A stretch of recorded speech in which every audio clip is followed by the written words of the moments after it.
Con nosotros a esta hora el fiscal Enrique Viana para hablar de temas que lo han tenido en estos últimos años, podemos decir como protagonista en causas que tienen que ver con el medio ambiente. Lo más conocido es la megaminería, pero ha estado en otras causas de las cuales ha estado involucrado además Paysandú, entre otros lugares del territorio nacional. Antes de adentrarnos en los temas medioambientales, queremos conocer cuál es la situación del fiscal hoy. ¿Qué tal? Buenos días. Buenos días, muchas gracias. Un placer estar acá en Paysandú. Bueno, correcto, la situación obedece a una situación muy especial. Nosotros hemos sido separados del cargo a partir de un sumario administrativo que se nos notificó el día 9 de junio, pese a que ya unos días antes había sido anunciado por la prensa, un hecho bastante curioso, ¿no? De que se anuncian a veces algunas medidas de índole de corte netamente administrativo, se anuncian a través de medios de comunicación. Esto obedece a una intención profunda por eliminar la independencia de los fiscales. Los fiscales constitucionalmente estamos dotados de esa independencia a partir del artículo 168, número 13 de la Constitución, que establece una forma especial de designación de los fiscales, que entre otras cosas exige la puesta de acuerdo de dos poderes del Estado, con una venia especial del Senado de 3/5 de sus integrantes.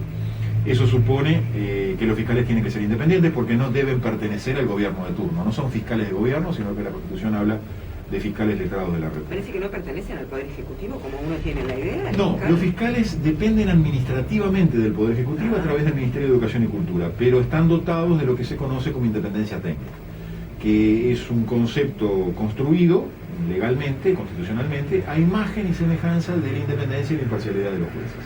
¿Qué quiere decir la independencia técnica? Que los fiscales no pueden ser sometidos a instrucciones, no pueden estar obedeciendo o dependiendo de la decisión de un superior.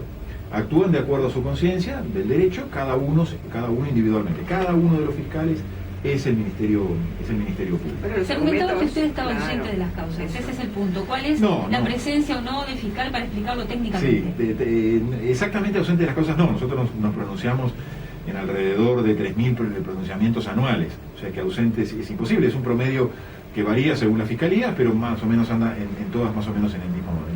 Pero si usted va a apelar o tiene forma de defender... No, lo que nosotros sostuvimos siempre, que las fiscalías civiles cuando actúan como tercero, y las fiscalías civiles actúan el 95% como terceros, no tienen que comparecer en la audiencia para pronunciarse, sino que tienen la libertad, la independencia técnica justamente de elegir la metodología. Pronunciarse en audiencia cuando al fiscal le parezca que sea correcto y sea importante pronunciarse en audiencia, o si no, hacerlo en su despacho, es decir, esperar que el juez mande el expediente. Así ha funcionado el Ministerio Público. ¿Usted ha elegido He elegido muchas veces esta metodología y otras veces la comparecencia en audiencia cuando somos terceros. Cuando somos parte, sí comparecemos habitualmente en las audiencias, porque si no, el proceso no tiene sentido si la parte actora, como es la Fiscalía, no va. Por ejemplo, en todas estas cuestiones que mencionaban ustedes de protección del medio ambiente. Pero cuando es tercero, la Fiscalía tiene un plazo de 20 días para pronunciarse. O sea que no es un problema de quererse ausentar del trabajo o querer no trabajar, es todo lo contrario. Quienes me conocen, yo fui fiscal muchos años acá en Paysandú, saben del trabajo y del amor que le tengo a este oficio. Incluso más, yo me recordaba hoy con unos amigos que estando acá en Paysandú, en su momento yo estuve a cargo de las 3 fiscalías de Paysandú, y en Montevideo me ha pasado un sinfín de veces que he estado subrogando otra fiscalía. O sea que no es por un tema de querer trabajar o no querer trabajar, es un problema de elegir la metodología más adecuada para trabajar en mejor forma, pero para trabajar en mejor forma no en función de mis intereses, sino para trabajar en mejor forma en función de los justiciables, como se dice, de los ciudadanos y de los habitantes. Diana, ¿y cuáles son los intereses que de alguna manera afectan a su tarea? Porque algunos dicen que flaco favor le hace al fiscal verde, como le llaman, Enrique Viana, que grupos como Plenaria, Memoria y Justicia fueron los que salieron a defender al fiscal frente a la Suprema Corte de Justicia. ¿Qué intereses son? No, eso no es así.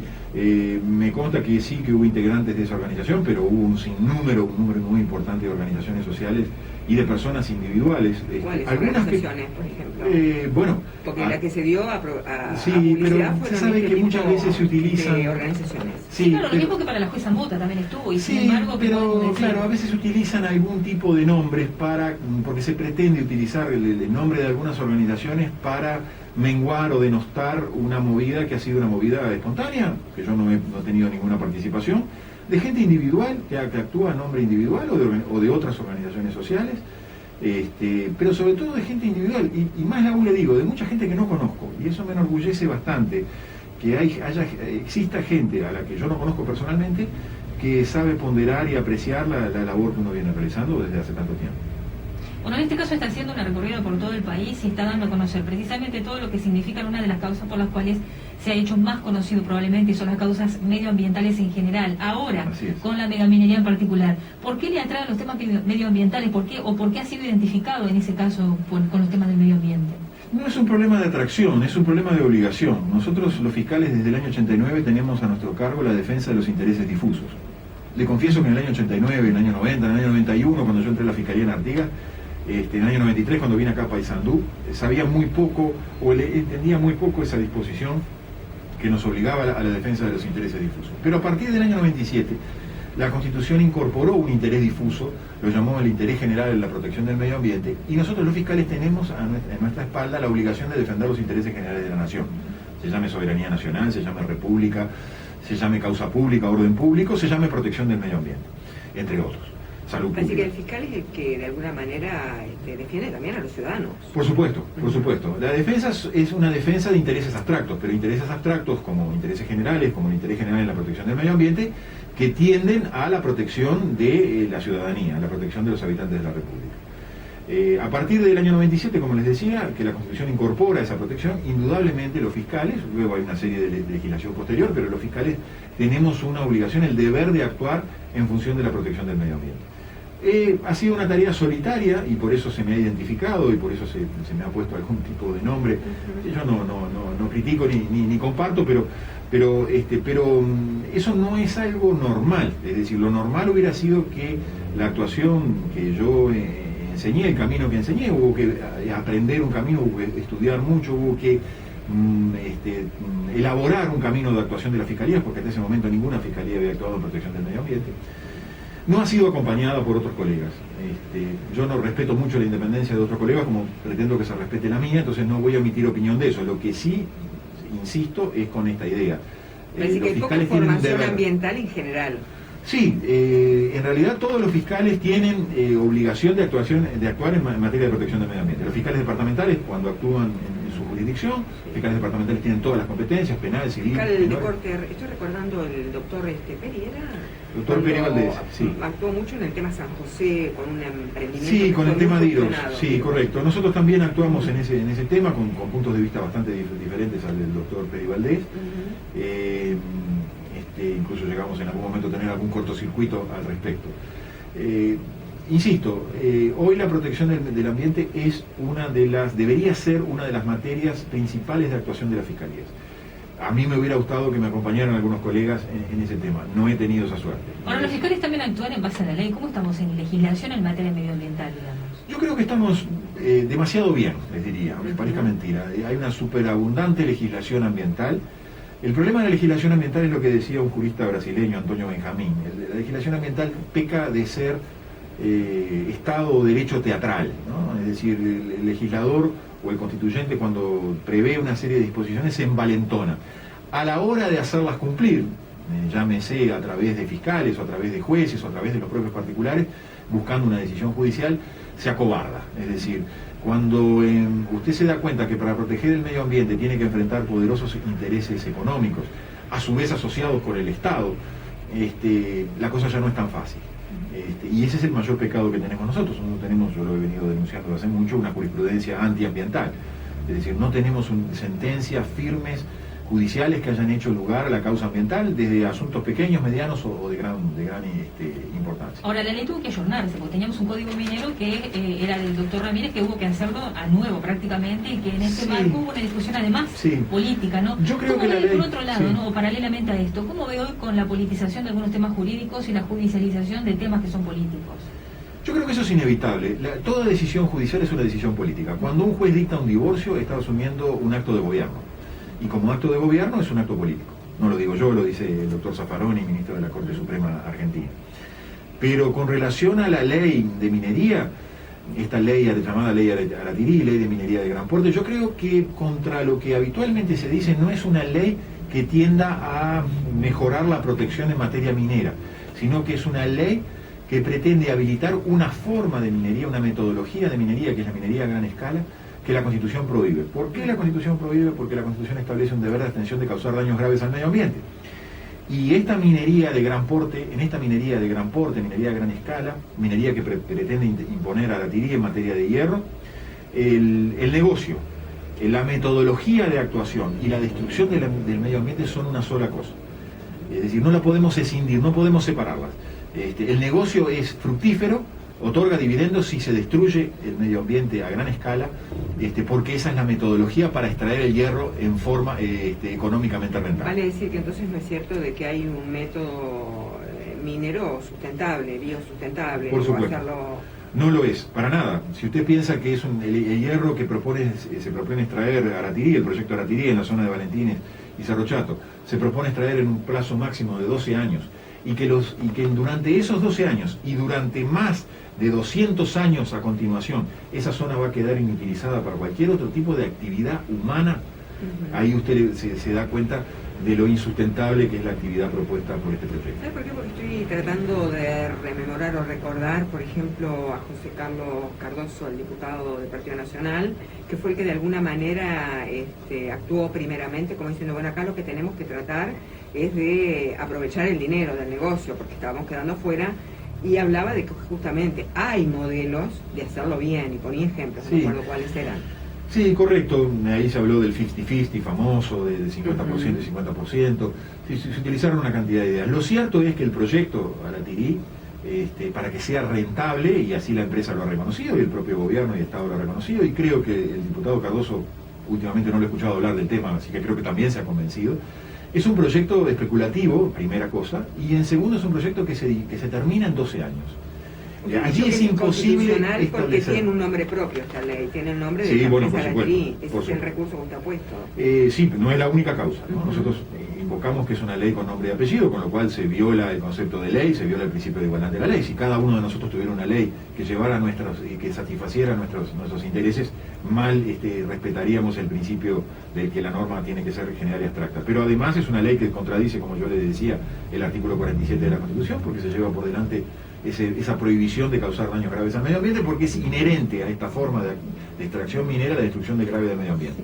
Y en tercer lugar, de Vivienda y de Medio Ambiente, que cuando asume reconoce que conoce muy poco de ambiente, ¿no?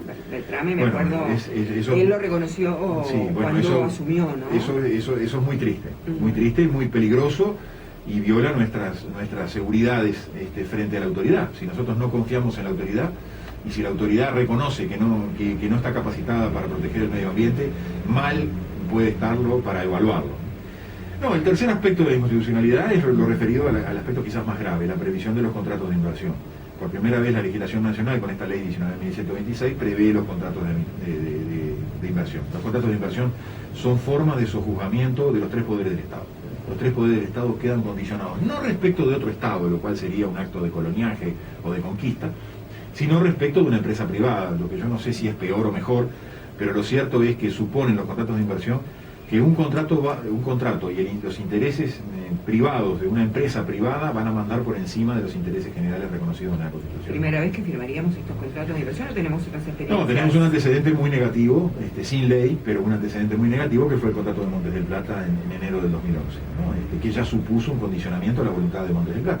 Hoy estamos condicionados que si hoy cualquier legislación que a Montes del Plata, como lo ocurrirá con Aratirí si se firma el contrato, cualquier legislación que a futuro, después de firmado el contrato, perjudique los intereses económicos de Montes del Plata o de Aratirí, la empresa tiene un derecho de indemnización que va a ejecutar no en el territorio nacional, sino frente a un mecanismo privado de arbitraje llamado CIADI en el extranjero, como está ocurriendo con Philip Morris. Philip Morris resultó perjudicada por una legislación que pretendía proteger el derecho a la salud pública y puso por delante del derecho a la salud pública el derecho mercantil, su derecho a una marca, y hoy nos está complicando la vida en un tribunal arbitral extranjero.